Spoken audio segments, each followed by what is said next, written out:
Good afternoon, everyone, and a warm welcome to our latest webinar on key exploitable results and other impact essentials.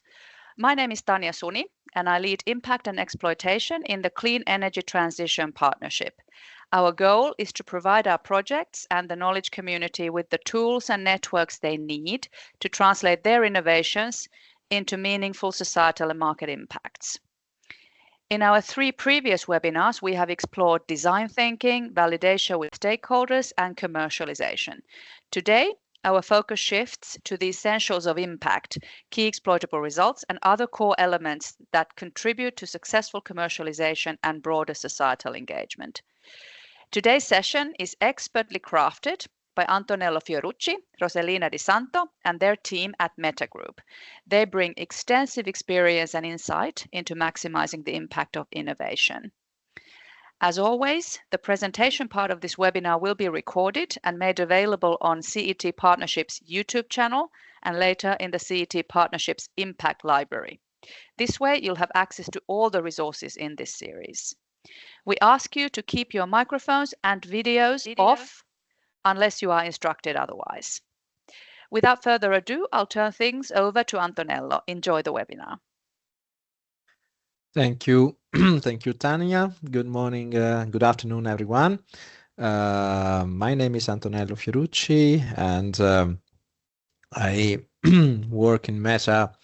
I've been working for a long time, and we prepared a presentation and I'm going to share my screen. And I hope that this session together could be useful and insightful. During the presentation, we will have the chance to have some interaction together with Slido. So have your mobile phone nearby you and be ready to contribute. It will be interesting to understand a little bit better how do you cope with impact related issues. Okay, I'm going to share my screen. Just a few seconds, please.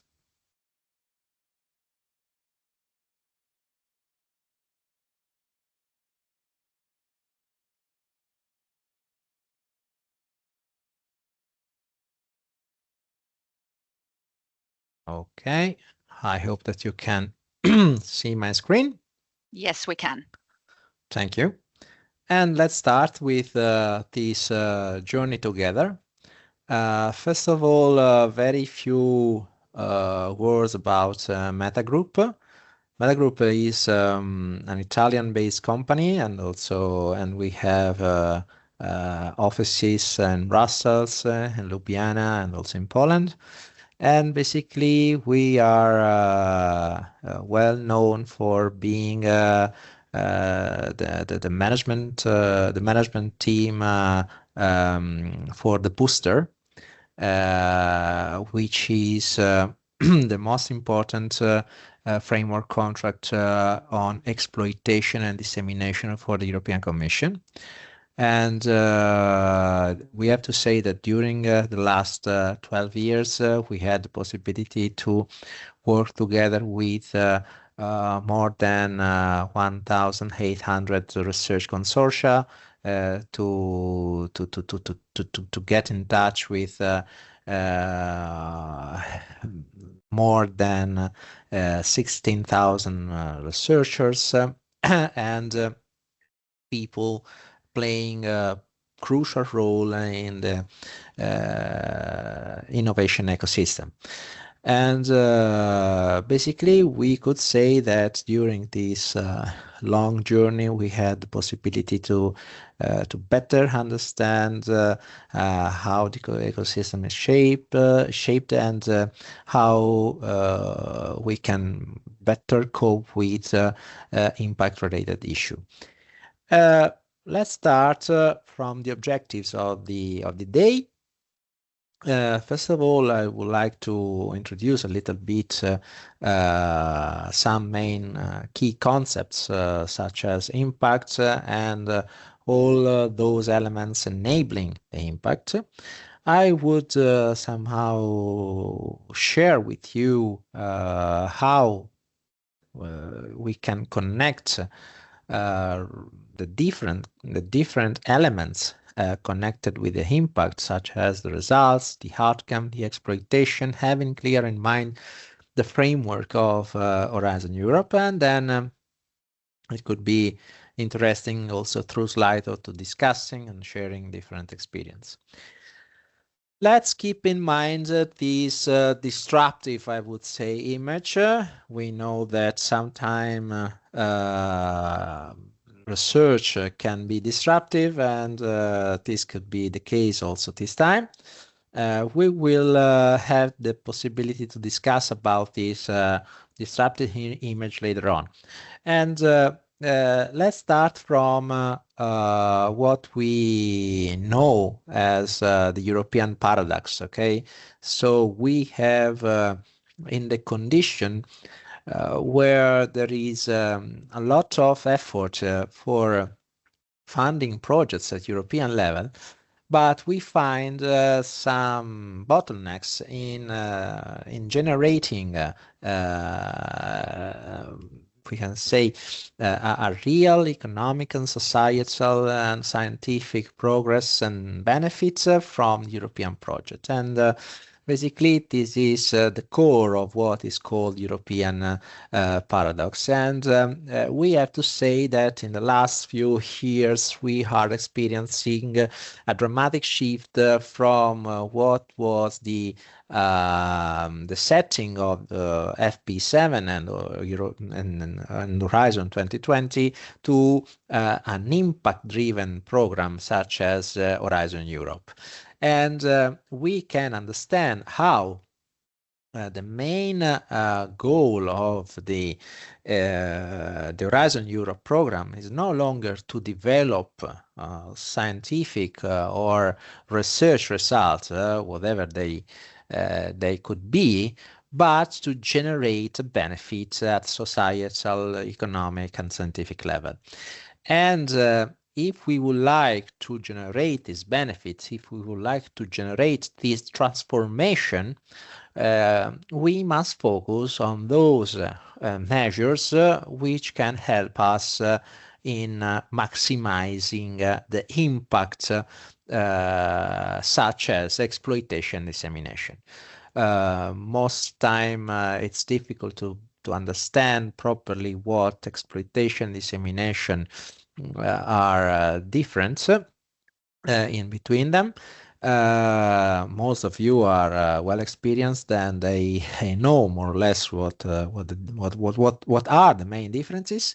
But during this half an hour together, we will try to better understand also how to activate and ignite this kind of activities in order to generate transformation that we are looking for through our EU-funded European projects. And I would like to to ask you, first of all, what you think impact is, okay? And it would be interesting if you can start sharing a little bit. And as I said before, we will use Slido for this kind of interaction. And please try to catch our QR codes and type in one word or a couple of words what impact is from your point of view. The poll is active, so start to share, and we will discuss a little bit the cloud coming from your contributions.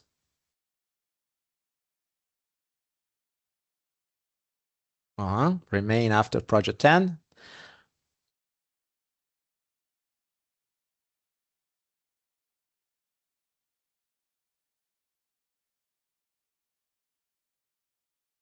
I see that's sharing findings and result widely, concrete numbers that will achieve the result in society, a step towards societal change thinking and behavior, long-term influence of project result, concrete numbers,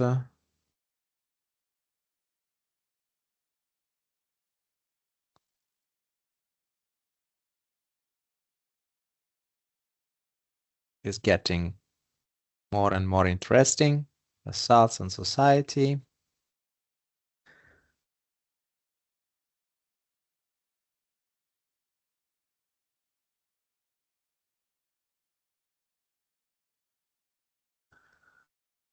We will wait for a few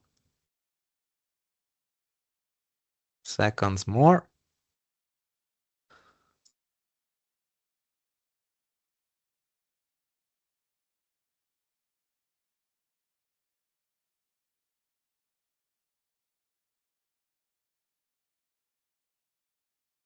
Okay, let's see that, sorry, something went wrong.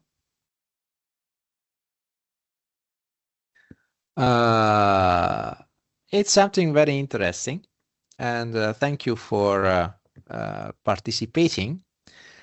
And I have to say that the most all of your contributions are very interesting and also allow us to make a lot of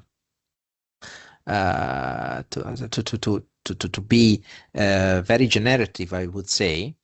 But I think that the most interesting word here is change. Okay, impact basically can be defined as a major benefit at societal, economic, and scientific level. But what makes the impact really impactful is the perception, the change that we are able to generate, to enable through our results, our research results. And you provided us a lot of interesting points of discussion. And as far I can see, obviously, you talk about using technology to solve problems in the real world. This is something very, very crucial, and this is something that will be a pivot of our discussion. But what is important here is that I would be completely agreeing this kind of statement, using technology to solve problems in the real world. I would say that when we talk about a result, we are not just talking about a technology. Okay, so we can start saying that if we are ready to use our research results to solve problems in the real world, we are talking about impact. And the key word that you will cope with during all this half an hour, 1 hour and a half together will be use. Okay, so impact is related with the use of your research result. And if I go through the clouds, I can see, for example, reduction of CO2 emissions, and this can be one of the potential impact that through the use of our solution can be achieved in a longer time. But there will be time for discussing precisely what the impact is, but we have to say that if we have in our mind the word change, the word use of our result for solving problem, if we have clear in our mind that we should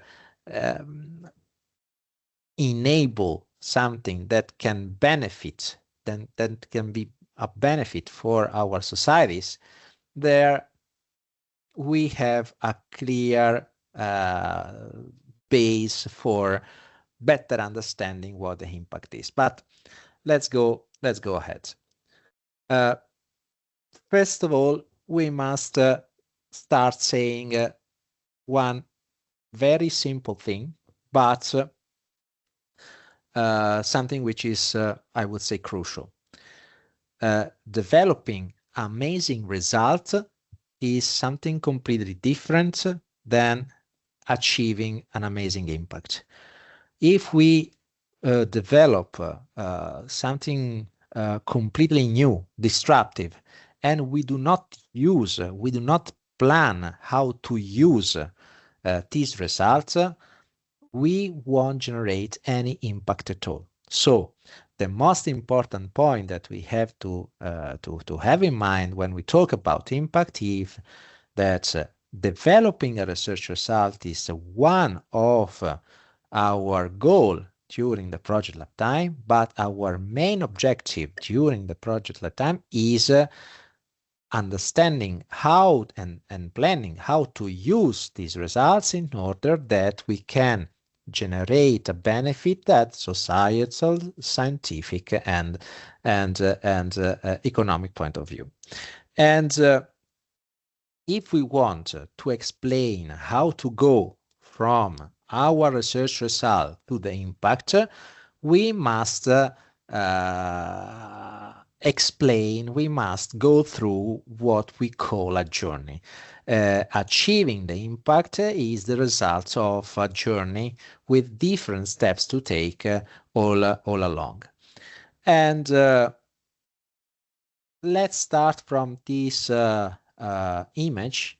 And one of the most important point that we have to, one of the most main concept that we have to have clear in mind is that everything starts from a result that we develop during the project, and which is a specific kind of result. We will look at this specific kind of result later on. And this specific kind of result can be defined key exploitable result. It is the result of the research activity, and it is the result that must be adopted by the end of the project, or in the short term, 1 year, 6 months after the end of the project, because starting from the adoption of the key exploitable result, we could secure the use of our new solution.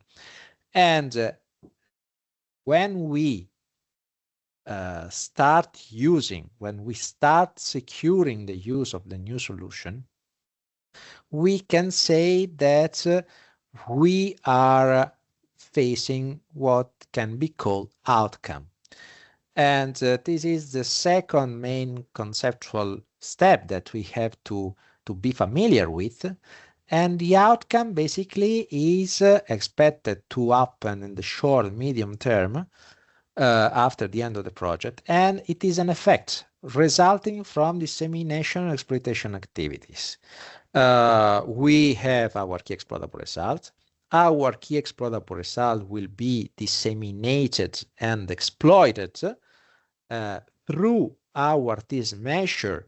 It is expected that the result will be adopted, and this adoption will start securing the use of our solution after the project lifetime. And basically, the effects of the dissemination and exploitation activities is what we call outcome. We can say the easiest way to label this moment is the word outcome, is the word adoption. Okay, when we develop a solution, someone adopts our solution and start using this solution in a sustainable way over the time. The final step of this journey is the impact. So once we have secured the sustainable use of our solution over the time, we can assume that this solution will deliver all the competitive advantage that goes beyond the state of the art and allow us to generate in the longer term tangible benefits to a specific target groups from scientific, economic, and societal point of view. And it is important that you can look at this, we can say, three-step journey where there is a clear point of attack, okay, which is the key exploitable result, where there is an outcome, which is basically the adoption of the solution, which allow the solution to be used over the time, and there is the effect over these sustainable use, which is the generation of a benefit. Okay, if we think at the words that you shared in the cloud in the last slides, we can go through what we underlined. There is the idea of the use of the result. There is the idea of the generation of a benefit. There is the generation, the enablement of a change in comparison with the state of the art. Okay, so three main steps to take: the result, which is the starting point; the outcome, which is the intermediate step, we can say; and the destination, okay, which is the impact, the long-term benefit generated by the sustainable use of our solution. Obviously, we must cope with some questions when we talk about this process and this journey. The first question is how we can affirm that there has been a clear adoption, an effective adoption. And when we describe this adoption at proposal level, we must be very straightforward. Okay, we must be very, I would say, smooth in the description of the effective adoption process of the solution. We should say that one of the partner will use this solution directly, or someone beyond the partner will adopt the solution because of our dissemination exploitation activities. No matter how, we must clarify how an effective adoption will occur of our solution during the project lifetime or soon after the project ends. The second question that we have to cope with is that if there is this kind of adoption, we must completely clear in describing how we can activate the channels allowing us to facilitate the adoption of the proposed solution. And as you can see here, we are directly entering in what we call dissemination and exploitation. We must understand what the main challenge are, the main channels are, how I can activate those channels, and what kind of effects we can generate through the activation of those channels. The third point is that we must measure the impact. In reality, it is something which is not possible, both at proposal level and the project level. I always say that it is difficult to measure something that doesn't exist. So the most important point that we have to cope with is to generate an impact. Once generated, the impact could be measurable.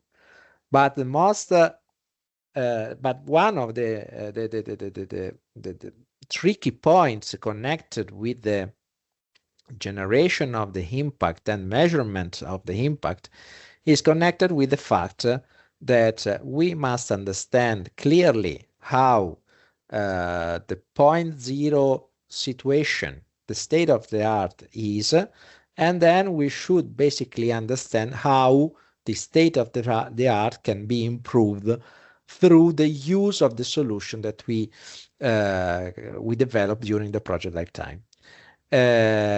Sometime measuring an impact at proposal and project level is basically impossible. Okay, what we can do is to describe at proposal level a sound and credible pathway towards an impact, to describe a clear and we can say credible pathway from the key exploitable result to the adoption of this key exploitable result, because the adoption of the key exploitable result is completely or largely under our control, because we can say that if we carry out these specific dissemination activities, we can image that a certain number of adopters will be interested in our solution, will be interested in adopting our solution, and accordingly in securing the use of our solution. So we can control the steps to take from the key exploitable result to the adoption. But what we have to say is that we cannot control the steps to take in between the outcome and the impact. And what we can say is that this distance is or should be a credible projection of our outcome. So it's always important to define a credible pathway securing the adoption, and then a sound projection from the adoption to the generation of an impact.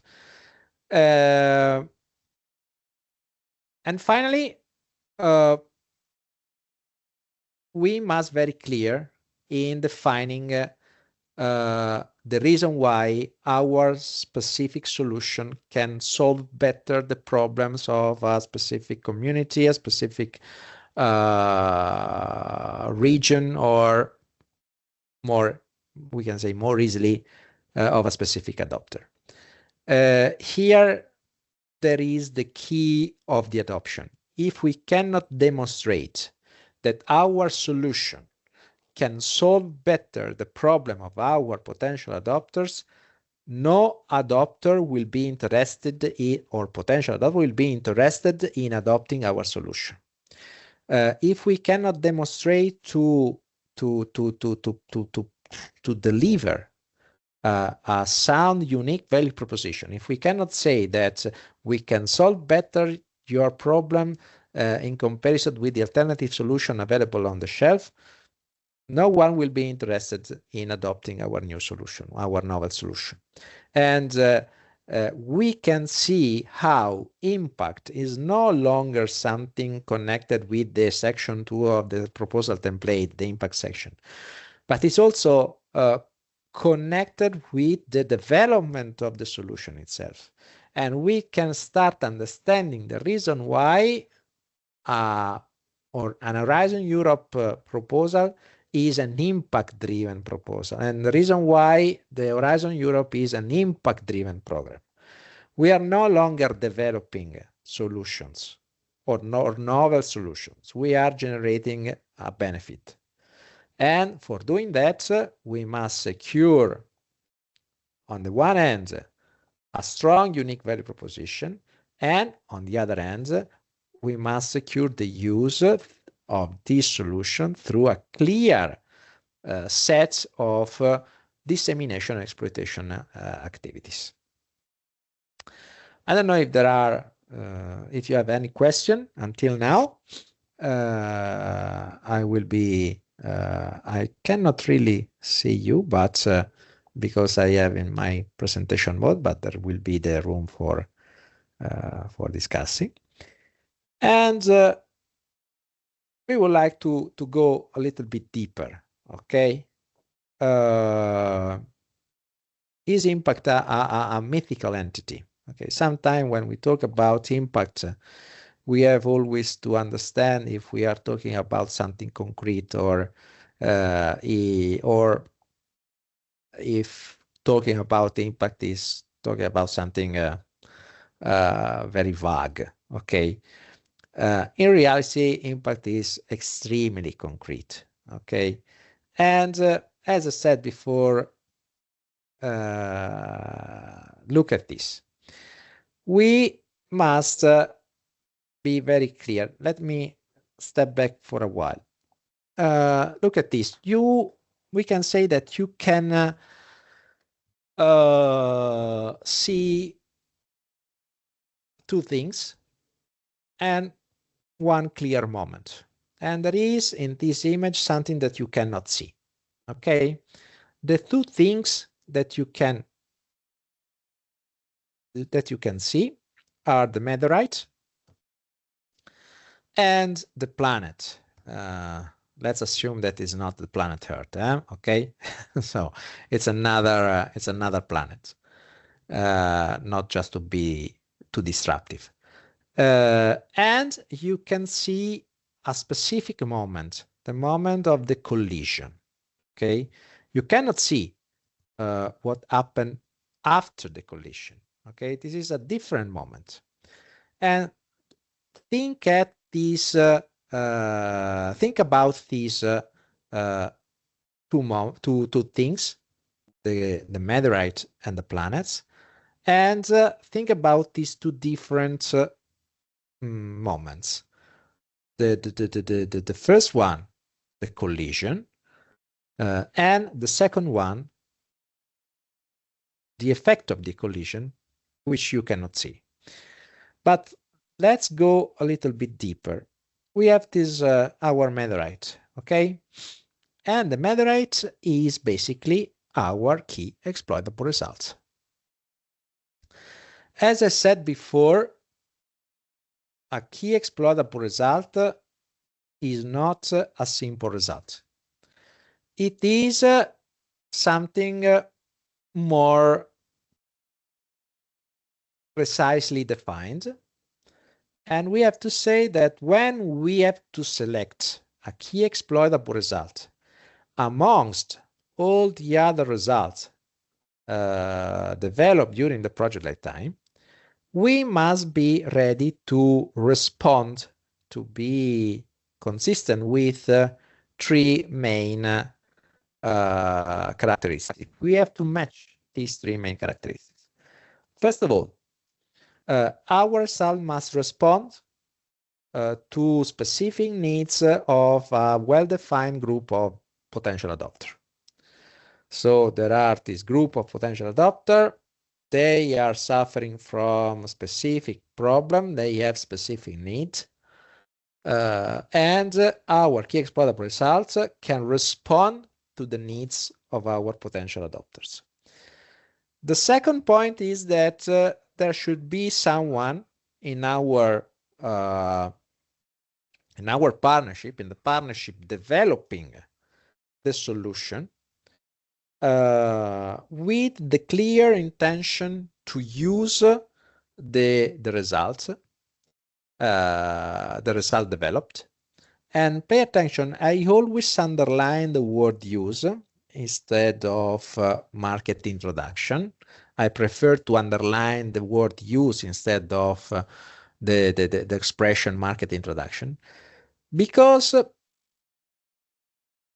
we can have a use which is a commercial one, but we can also have use which are not connected with the entering on the market.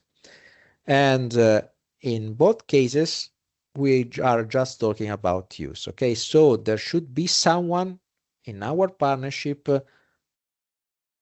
willing, ready to exploit.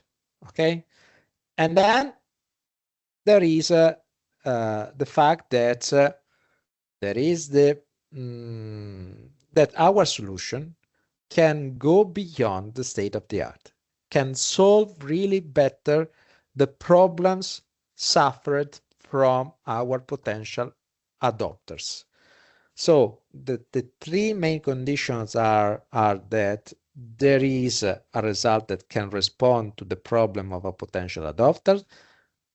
This result can respond better or far better than alternative solutions available on the shelf for our potential adopters. And there should be someone in our partnership ready to exploit, willing to exploit. If we can say that these three conditions are matched, we can say that we can have so many different kind of key exploitable results. At this point, we can say that it can be a product or a process, it can be a new service format, can be a demonstrator, a new policy. When we talk about use, okay, and we talk about, for example, a policy, obviously there is no market introduction. Our potential interbracket market is, for example, sorry, composed by policymakers, okay, and the policy is not entering onto a market, but is basically used by a policymaker. We can talk about a standard, a new training course. It can be the input for a new project. If we generate a knowledge base, okay, with a very low TRL, we can start saying, okay, we use this knowledge base for generating a new project and proceeding towards higher TRL. In any case, we are just not talking about a patent. Okay, this is a main misunderstanding. A patent is part of the exploitation activities connected with the use of a result. So what we have here is just an example, a list of potential key exploitable result, but the main point is that a key exploitable result must match these three conditions and be ready to be somehow used in a sustainable way. As I said before, use has so many different meaning, okay? And in order to organize these different meanings, we can say that we can have only two different use models, okay? Two different use models. The first one is a direct use model. And we have a direct use model, and I would like to underline once more the relevance of the term use, of the word use. We can have a direct use model when the partner ready to exploit, okay, will use the solution directly. And in this case, we can say that using the solution directly means that if we have, as I said before, a low TRL, the solution, the key exploitable result can be an input for further research. We can say that if we have an high TRL, that we can develop or sell a product or a process. And as I said before, one of our partners should be ready to develop and sell the product and the process themselves. We can provide a service, even a consultancy service, a contract research, okay? we can use someone inside the panel can be interested in using the new result in a standardization activity. Think about a new standard that can be somehow used for developing new standard, a new standard, or for updating an existing one. Or if we are a policymaker, we can use our key exploitable result, for example, a policy recommendation for simulating a new policy. In any case, when we talk about direct use, we are talking about someone in our consortium interested in using directly the solution, the novel solution we developed. On the other hand, we have an indirect use of our solution when partners are not directly interested in using the solution, but are interested in facilitating the use by a third party. And in this case, for example, we can a transfer of a result, we can have licensing agreements allowing the access by a third party to the solution that we have developed. And let's think about, for example, the establishment of a new vehicle for using the solution that we have developed, for example, a startup, a spin-off. Okay, in that case, we are coping with an indirect use model where partners, even if participating, sharing the establishment of the new vehicle, are not using directly, okay, the solution, but are securing the access of the solution to a new, okay, actor, which is basically the startup and the new vehicle established for this purpose. We have clarified that we have the key exploitable result, what the key exploitable result is, and we have to use this key exploitable result. Normally, in order to make this key exploitable result used, there should be something that happens, okay, that happens in the middle. And as you remember what we said at the beginning of this interaction, we said that basically in the middle of the pathway from the key exploitable result to the user, there are some activities, dissemination and exploitation, making the transformation real. In order to realize the use, in order to make the use real, we must secure the adoption.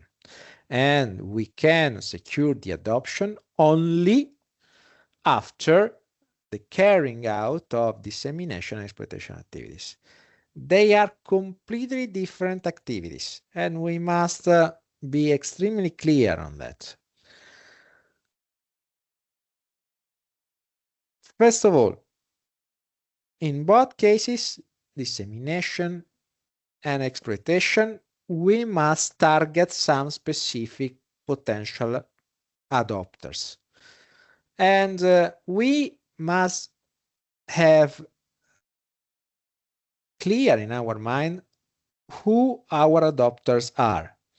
And in order to not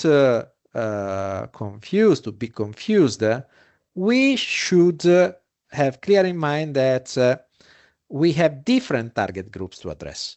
Okay, I personally don't like the word stakeholder. I prefer to have a clear label for each actor in the value chain, in the innovation value chain.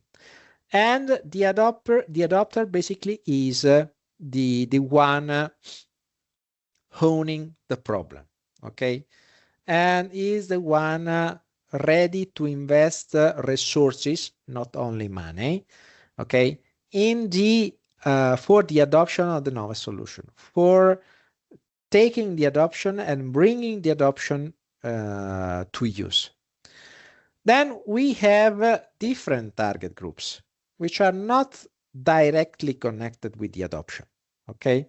And they are not the direct or the first target or the main target group of dissemination activity or exploitation activity.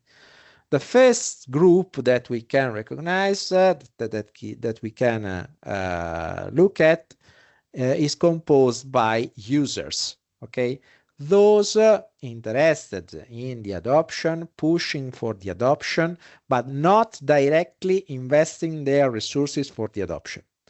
And finally, they will use the adoption in the future. And finally, we have the beneficiaries, those benefiting from the fact that someone adopted the new solution, that the new solution is used, and that thanks to the use of the new solution, someone can benefit from the use of that solution. And we have, for example, the general public. Let me share an example, okay, which can be easy to grab, okay, and take into consideration a novel solution for decreasing the air pollution in an urban space, okay? Something that can be installed on cars or vehicles in our urban space. The adopter, and we are, for example, a research center or a university developing a new software for the for green engines and so on. Obviously, the adopter of this new solution won't be the car producers or the drivers, okay? They will be those generating software for cars, for new cars, for new vehicles, okay? There can be the car producer, but they are not the car producer. At the same time, the users of this new solution can be, for example, those working in municipalities that can be interested in having new, greener vehicles around the cities, decreasing the pollution on a urban environment. And the beneficiary will be, for example, the drivers, okay, benefiting from the fact that they can drive a vehicle with lower emissions and smarter, we can say, smarter functionalities. In this case, we are in front of very different target group. And if we do not target the right one, we miss to respond to the specific target, to the specific problem, the specific needs of our potential, of our group of potential adopters. So it's extremely important to have clear in mind that the adopter are those ready to invest for securing the use of the new solution. The user are those interested that the new solution will be used, and they can be a secondary target group for dissemination activities. And then there are the beneficiaries, benefiting from the fact that the use of a novel solution has generated an advantage, a benefit, underline this word, improving their life. And if we have clear in mind that these kind of activities, dissemination and exploitation, and also communication, we will see in a while, have different kind of target groups, then we can say that dissemination and exploitation are very different things. They're very different activities. On the one hand, when we talk about dissemination and exploitation, we are no longer talking about the project. The main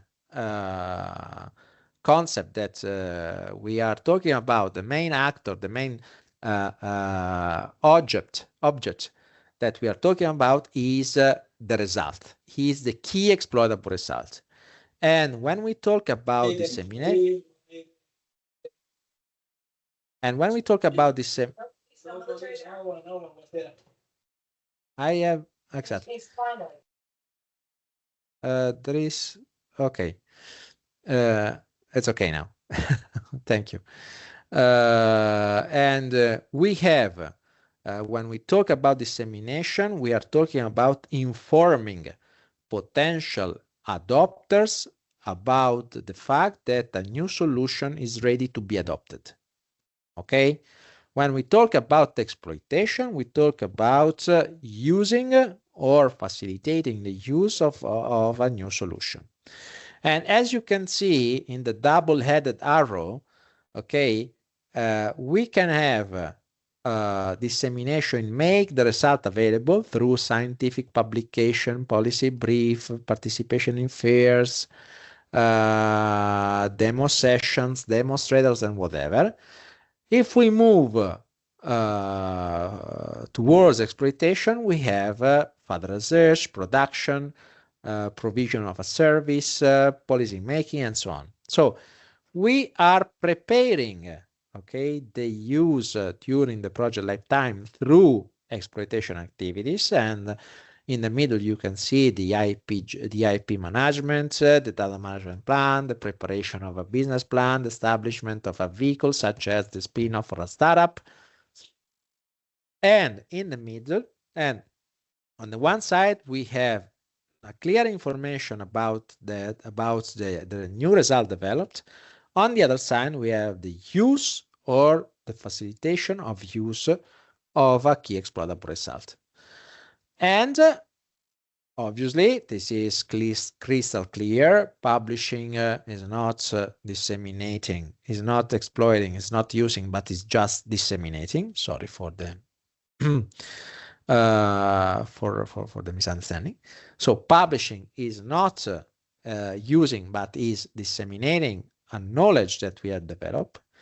And if we have clear in mind how different are the different target groups, we can say that the communication is focused on potential beneficiaries, the general public, and in that case we can talk about the result, but also about the project.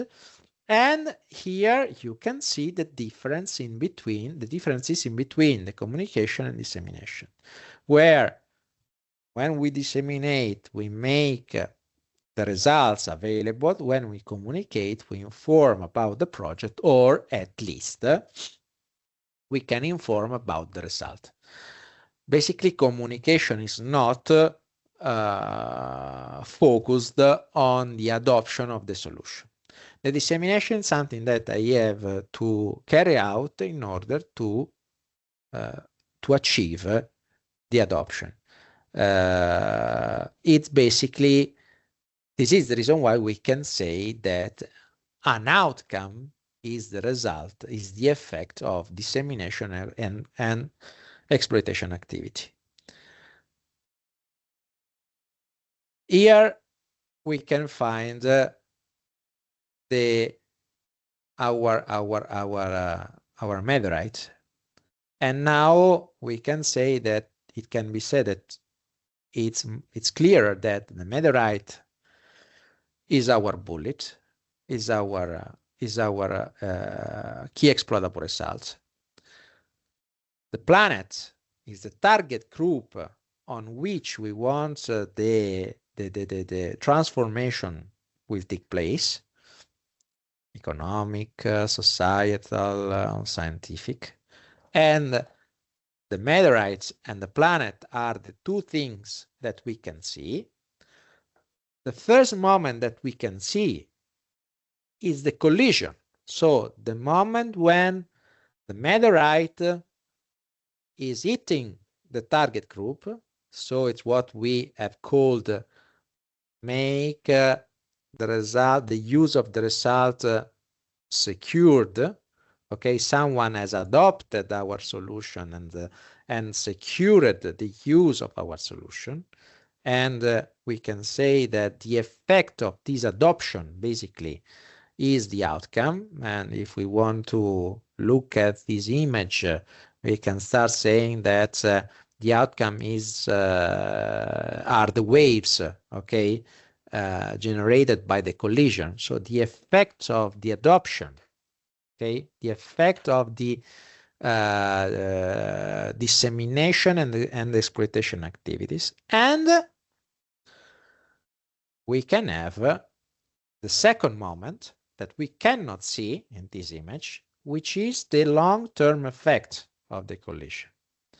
In this case, the long-term effect, the benefit could be a little bit disruptive, okay. But if we think of this, we cannot see in the short term the effect of the use, okay. We cannot see that we can start solving the problem of our adopters, and we can and this can suggest us that solving the problem of our adopters will enable our adopters to generate benefits because they are using our novel solution. And this is what we can call impact. So the benefit, the transformation achieved thanks to dissemination and exploitation activities, which can secure the use in a sustainable way over the time, after the end of the project, in the long term, after the end of the project. So we can see a couple of things, the meteorite and the planets. We can see the moment where when there is the collision, and then we can project this collision in terms of future benefit that we cannot see, and those benefits will be our impact. Okay, so we have 30 minutes in front of us. There are things to share, but I would be happy to test a little bit ourselves. So prepare your mobiles, because also in this case Slido will help us in doing this exercise. I would like to be clear. These exercises are tricky. Okay, we would like to make them tricky, also in order to understand how difficult is the problem related, the solution of the problem related to the impact generation. Okay, so we have the first, these examples have been somehow are exploiting some example from Coventry University, but let's start. As a result of research involving people experiencing homelessness, the question is always the same. Are we talking about impact? And experiencing homelessness, a university researcher was invited to present the research to a parliamentary group. Is it impact? No, yes. No, it is exploitation. Yes, it is an impact. No, it is dissemination. We can wait for a while just to reach 15, 20 answers, and then we will see, we will discuss a little bit together about the results. 12. Antonello, there are also questions in the chat. Is there a moment when you would like to address those, or shall we wait until the end? We can wait until the end. Okay, I cannot, sorry, but I cannot see the chat, so I will be more than happy to answer. Okay, 14. Okay. Okay. 14. Let's see.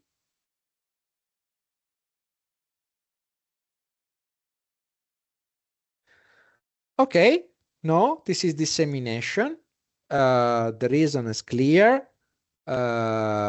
We are working on a specific result, and we are disseminating to a potential adopter of these results. Okay. It is not exploitation because we are not talking about use, and obviously this is not an impact because we are not talking about a benefit. The second example, a researcher has carried out extensive research into tire testing methods. As a result, a large automotive company adopts the new methods, resulting in considerable efficiency saving. This is one of my favorites. Feel free to vote. One. The rules are always the same. We'll wait until 14, 15, 18, and then we will share. 13, 15. Okay. This is an outcome. And the reason why this is not an impact is that the energy efficiency, the efficiency saving is limited to the large automotive company. Okay, we are not talking about a clear benefit at societal level. Okay, what we know that someone is adopting the new solution, and this adoption will generate some efficiency savings. But we are not saying that that this will generate in 4 years, 5 years, a reduction of X% of blah, blah, blah, blah. Okay. This could have been an impact. What we know from that example is that we have an adoption. Okay. Next one, following their extensive research into exhaust system design, some university researchers have set up and led a special interest group which has involved regular meetings attended by policymakers and industrial partners. So, is it impact? I repeat, they are tricky. We decided to make them, to leave them tricky because it could be more interesting. 12.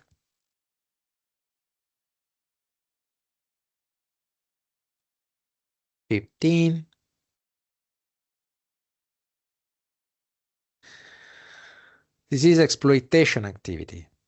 An exploitation activity because we are preparing the use. So being involved in regular meetings with special interest group allow us and policymakers allow us to prepare the future use of the new solution. Okay, This is not communication because the special interest group are not composed by general public. Okay, this is composed by a specific target group, which could be important for pushing on the adoption, and we are preparing the use of the new solution. Okay. Our researchers' findings have attracted media interest. There have been newspapers articles in a number of broadsheet newspapers, local newspapers, and an interview on a local radio. This is the only one which I can say that is not so tricky. 4, 5, 8, 7, 14. Here we are. Oh, sorry. So I don't know why this is not working, but this is communication. Okay. It is not an impact because obviously no benefit has occurred. This is not a research activities. Obviously, this is a communication because we have a large target audience, and also what is more important here, what is most important here is that also the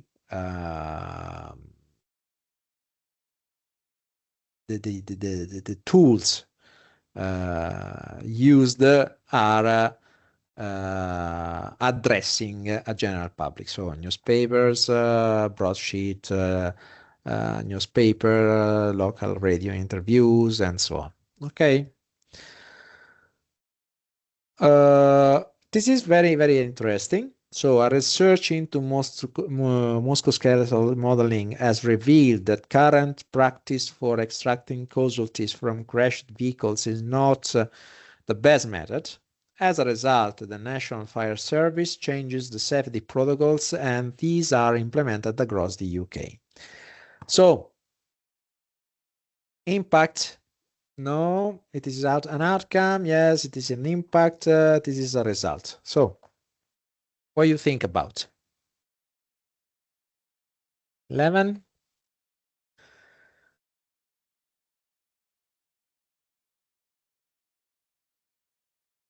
16? This is an outcome. This is an outcome. Why? Because the only thing that we can see is the adoption. We know that the new solution has a unique value proposition, so can improve the practices, okay, for extracting people from crashed vehicles. But we know that this unique value proposition has been the reason why the National Fire Service decided to adopt the new solution and to implement the solution all over the UK. And this is the specific, the crystal clear example of an outcome. So the adoption. From that moment ahead, we know that the new solution, which with its own unique value proposition, will be used and start delivering its effect, its unique value proposition. We can say that it could have been an impact if after the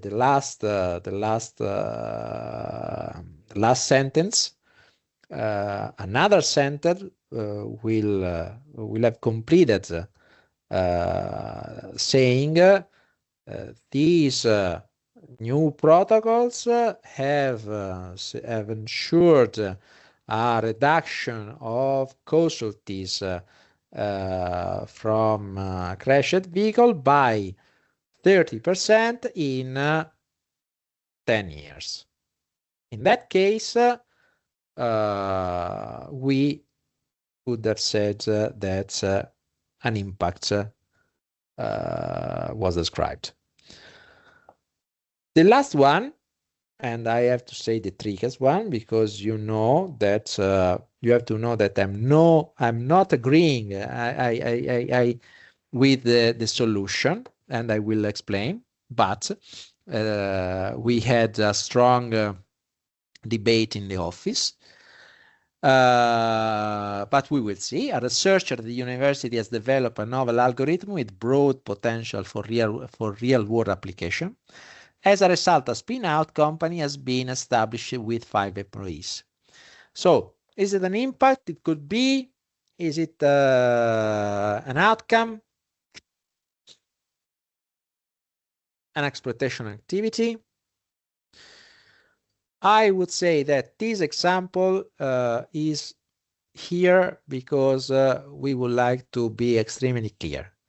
We always must be very, I would say, careful when we talk about impact, because we can have also different point of views, and we must consider all the potential variables that we that can define an impact or an outcome or whatever it is. It could be, and it could be, but you can see that from my point of view, I think that it is an exploitation activity. And it could be, it depends on, I would say, your funding authorities. Okay, let's put this like this. From my point of view, it is an exploitation activity because, but I was the minority in the office, so I could, I had to leave. I have to skip, sorry. And from my point of view, is an exploitation activity because the establishment of a spin out is basically the selection of a vehicle for bringing the new solution on the market. The fact that this new solution as this new vehicle, the spin-off, has 5 employees, is more or less the same thing that we can say when we say that there is a car with 4 wheels. Okay.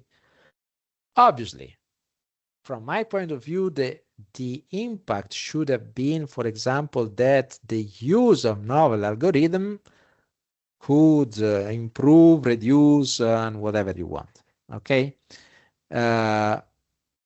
On the other hand, we can say that it could be an impact because if your funding authority is specifically focused on the job creation on a specific region, we can say that the establishment of a new spin-out with that specific job creation, okay, can be a starting, a basic impact, okay, in a specific environment, and it could be important for the funding authority. So we can say that it could be an impact in the light of the funding authority and the goal pursued by the funding authority. As you can see, when we talk about impact, we must have a clear understanding, and an open mind in understanding what can be defined an outcome, what can be defined an exploitation measure, what can be defined and impact. Let's start with talking about the last, we can say, part of our presentation. And when we talk about the outcome, the impact, we in Horizon Europe we must refer to these two. We can say in this case it is right to say mythical creature, mythical animal, scale and significance. We have to say that defining scale and significance is very, very simple.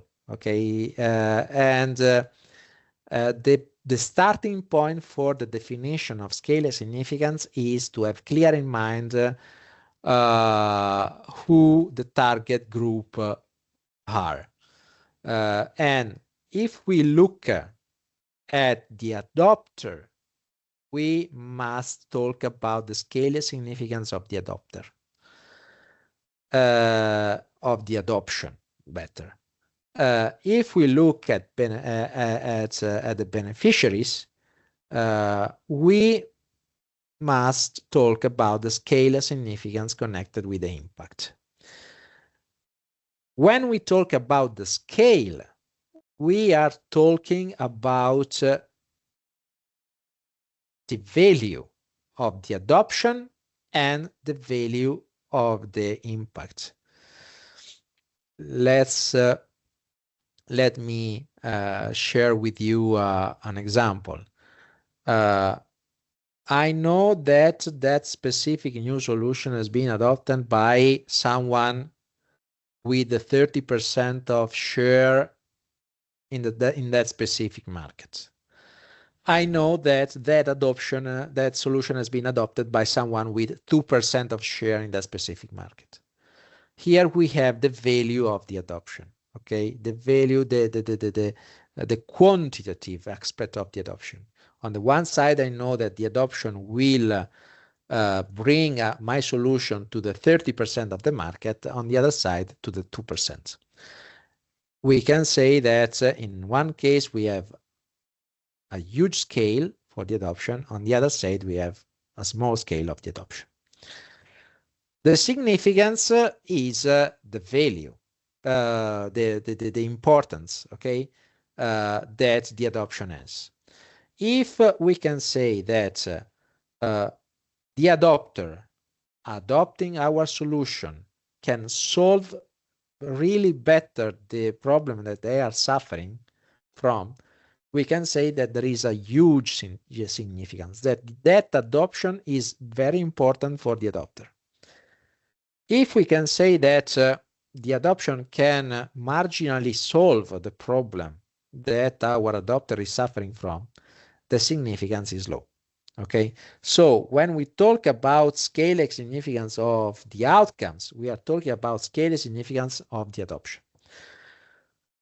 On the other hand, if we talk about scale and significance of the impact, we are talking about the value of the benefit generated. I know that that new solution will benefit the 30% of the population in that specific region. And the value, the importance, I know that that specific population will benefit a lot from the introduction, the use of the new solution, and the lives of those people will be significantly improved. If, on the other hand, their life will be just marginally improved by the new solution, we can say that the importance of the introduction of the use of the new solution will be low. And this is what we can say about the significance of the impact.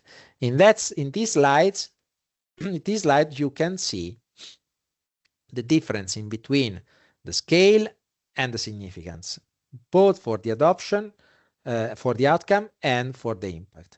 On the one hand, with the scale, we have the diffusion. How huge is the adoption? How huge is the benefit, okay? Is diffused the benefit for the beneficiaries. When we talk about the significance, we are talking about the importance for the adopter and for the beneficiaries connected with the use of the new solution. Okay. The most important thing that we have to cope with is that if there is no use, there is no impact. And when we talk about impact, we must be ready to talk about how we can use the solution that we develop during the project time, because if we do not demonstrate clearly how we are going to use this solution, and how this solution can be secured in a sustainable way through dissemination and exploitation, we cannot generate, we cannot track a clear pathway towards impact. Okay, just 2 slides for completing our reasoning. If we go on the section 2 of the proposal template of Horizon proposal template, you can see that you will find all this information in the section 2.1, when we should clarifying what will be the key exploitable result developed in during the project lifetime, how this result will be adopted, so the project outcome, and what kind of benefit this result will enable on the longer time. In the section 2, and so we have we can say the ingredients, okay? In the section 2.2, we should show how the result could be adopted through exploitation and dissemination activities during and after the project lifetime. Basically, you will find this logic where you should explain the concepts, the what, the key exploitable result, the outcomes, and the impacts on the section 2.1, where you should describe the pathway towards impact, and you should describe how this pathway could be realized through exploitation, dissemination, communication activities. Obviously, you will have these slides available, so it will be easy to go through these slides and reconcile all the concepts that we shared today. But what is important to have in mind is that we must participate in a Horizon Europe proposal, not to generate results, but to demonstrate that through these results, we can enable a benefit. And the only way for enabling a benefit is securing the use of results with a strong unique value proposition through dissemination, exploitation, and also communication. What is important to say, not to confuse what we have to explain in the work package, exploitation, dissemination, exploitation, dissemination, and communication, because in the work package, we only have the execution, where we have to clarify which action, who, when, the effort, the timing, and so on. And this will be part explained in the work package, in the work plan at section 3.1 of the proposal template. And I think that this is the last slide. question, I know that we have questions, so you can find also a glossary at the end of the presentation. And here you will have my contact, and I would stop sharing for answering to your questions. Thank you very much, Antonello. This was absolutely fantastic. We have some questions in the chat. They refer to some earlier parts of the presentation. Now we have a few minutes. I wonder if can you see the chat? Maybe you want to choose the questions that you would like to answer. We probably have time for like 3 or 4. Yes, I go through. How can we differentiate project? Thank you, Tanya. I was reading, so I was in the middle of the battle. Okay, so how can we differentiate project impact and project contribution? It is quite interesting. Okay, basically we cannot differentiate, but the reason is basically one. Okay, our project is our project must contribute to an expected impact or unexpected outcome. Okay, so our project impact is the contribution to unexpected impact. Okay, it's a way for saying that our project impact is always a contribution to unexpected impact. Our project outcome is always a contribution to unexpected outcome.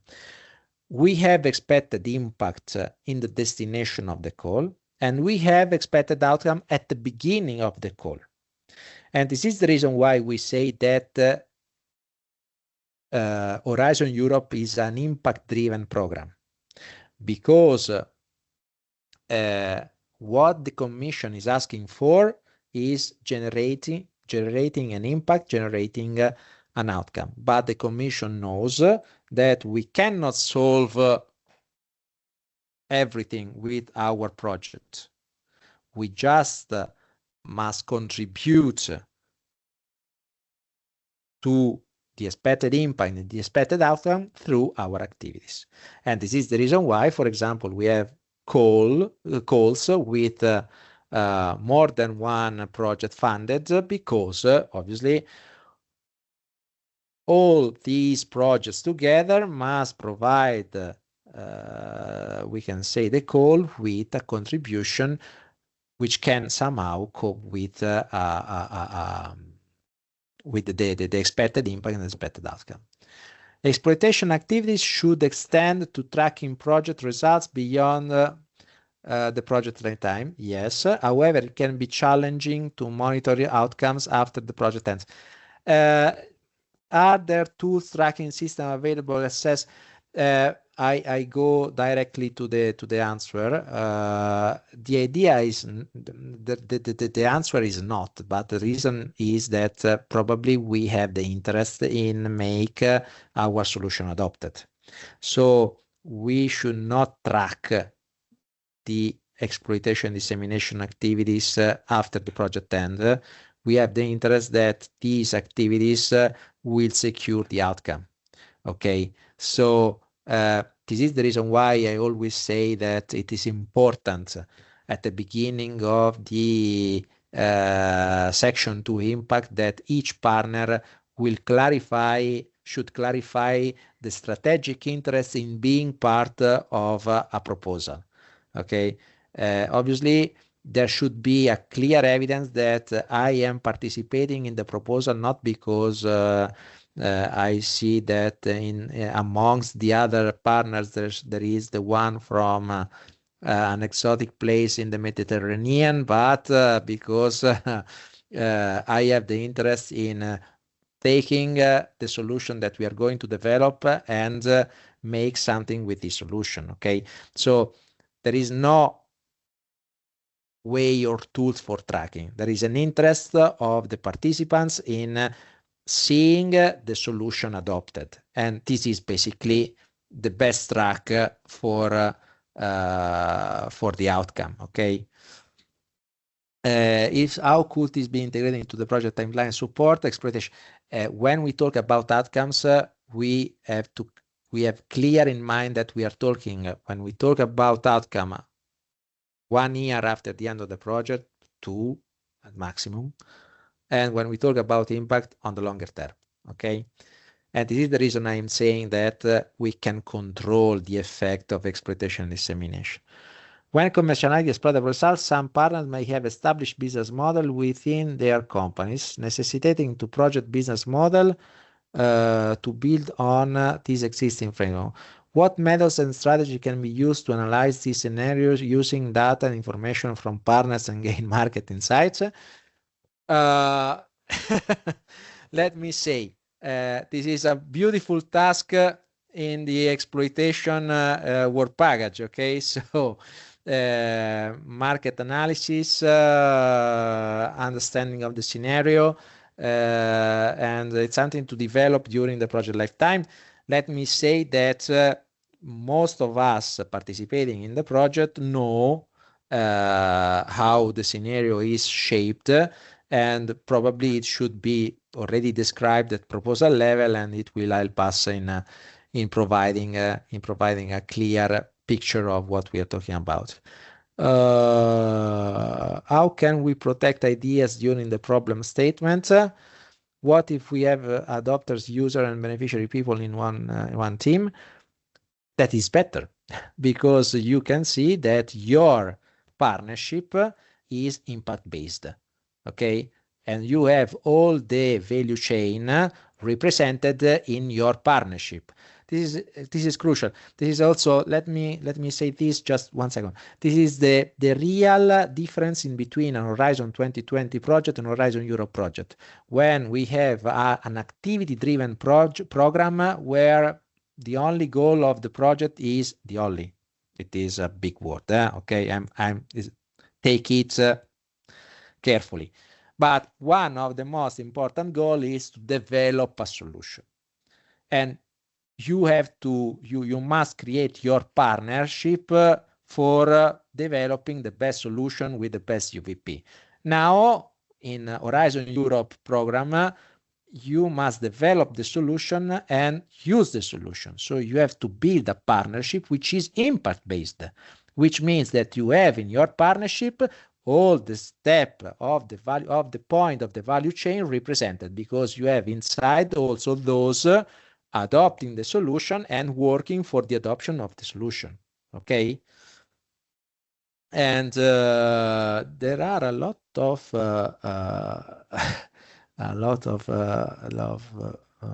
question. The more complex the proposed system approach. If you want, I can also answer by mail, but I can proceed for another one. How can we protect ideas? Yes. The more complex the proposed system approach, the more complex the needs to plant the idea in the stakeholder heads. I find it better to explain the idea to legislative body only and discuss with the European Parliament. Okay. We always say that we must have a problem-based approach to the development of the solution. So exploitation is not an ex post activity. It is something that starts the day one of the project, and we must have a clear idea of the use of the solution also at the proposal level. Okay, so the cultural shift that we have to experience is also to go from an ex post exploitation approach to an ex ante exploitation approach with a clear problem-based approach, with the involvement or early adopters in the development of the solution. Because the risk of market inter-bracket failure decreases considerably. Okay, so let's look the exploitation this way. This is not something that Can I actually comment on that, Antonella, because that's exactly what we're trying to do in CETP. We have prepared something we call exploitation guidelines that highlight the need for even early or low TRL projects to actually look at their market and commercial readiness and try to increase those even in the early phases of the project so that they can be better set up for the future. So we are exactly trying to do that as well. Actually, if my colleague Susanna could maybe put in the chat the address to the impact library where we have a lot of tools designed for this. Also, the exploitation guidelines and all of these webinars are there. The previous webinars are there, and this one will be there as well. So I was very happy to hear this last thing you said, Antonello, because that's exactly what we are trying to emphasize, that you can't wait until you're at TRL 6 and then start thinking about whether your solution is unique, whether it can be adopted. You might even not get to TRL 6 because that's already demonstration.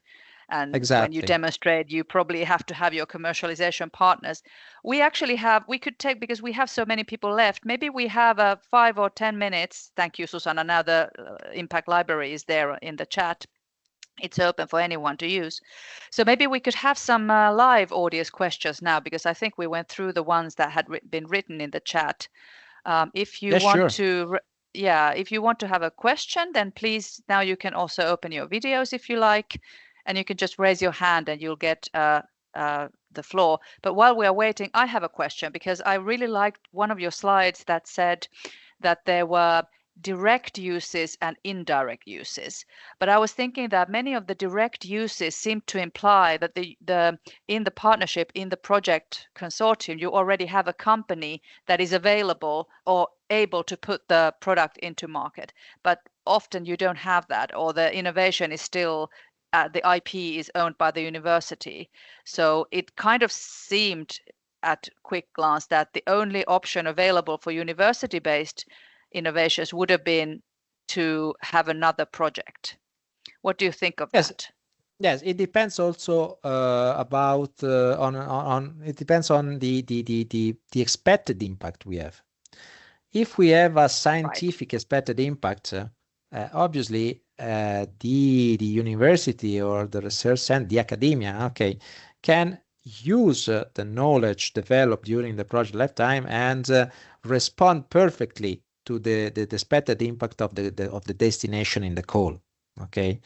On the other hand, obviously having another project, igniting new field of research, generating new connections in between different domains, starting from the same assumptions of the same knowledge base, can be obviously the one of the best options for academia, working with use. On the other hand, we must understand that academia must cope with interest, even if the TRL is low, from outside the academia. And yes, obviously it can cooperate both with academia, but also with businesses outside academia and also outside the partnership. In that case, we can have, I don't like very much, but it could be a mixed use model where there is a direct use of the knowledge base, and on the other hand, we can say mixed use model with business where academia can provide services, deliver services to businesses in order to improve their knowledge and their possibility to improve the solution itself, bringing the solution to TRL whatever low to TRL whatever high. Indeed. That's right. And most of the CETP projects actually have technology providers or service providers as project partners inside the project, and then they have extensive interaction with external. I don't know. I know you don't like the term stakeholders, but I dare to use it here. No, but it is just let me be clear. It's just to label in a more detailed way the different actors in the value chain. Because if we have a very only one bowl, and inside this ball there are only stakeholders, okay, but in Doesn't say this, anything. It's not very informative. if we know that there is a primary target which is focused on the adoption, a secondary target which can push the adoption, Yes. and a group of beneficiaries which must be informed, because if I want that my solution is used, I have to clarify that. For example, when we have to write the part in the section 2 for about requirements and barriers, if my solution is very far from the habits of people, of users, the Yes. use of that solution is somehow hindered. And we cannot say that, okay, they adopted that solution, but at the end of the day, the real user of the solution is not fit with the solution, because it completely changes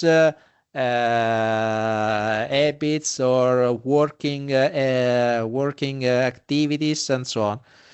The use of that solution is at risk. Yes. And I the impact understand that that you can... 35% of startups fail because of this. They haven't done this research early on. Yes.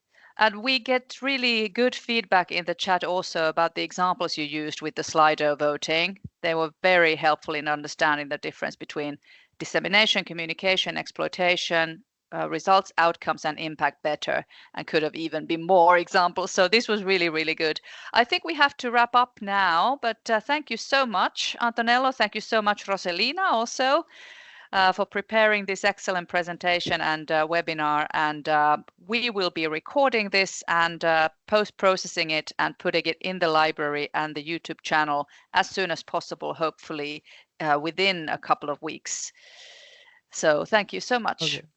Thank you for this. I hope that it has been useful, and will be the room for also go deeper with other sessions, I hope, in the future. Yes, we will do that in 2025. We will be continuing with more details about exploitation. And thank you for the audience for participating so fully and so actively.